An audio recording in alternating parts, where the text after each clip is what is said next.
بسم اللہ الرحمن الرحیم۔ روزہ اور اس کی فضیلت کے اہم پوائنٹ درج ذیل ہے۔ نمبر 1، روزہ کی فرضیت و حکم۔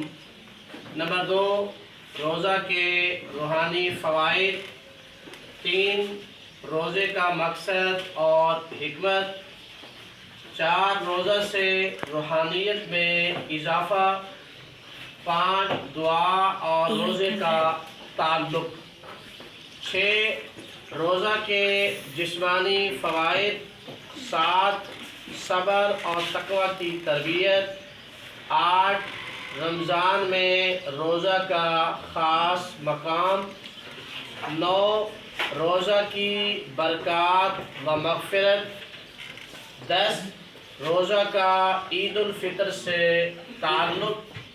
11، روزہ اور انسان کے اخلاقی ارتقاء۔ 12، روزہ اور فقراء اور مساکین کی اہمیت۔ 13، روزہ کے ذریعے گناہوں سے بچاؤ۔ 14، روزہ اور عبادات کا سکون۔ 15، روزہ کا اجتماعی فائدہ اور بھائی چارہ۔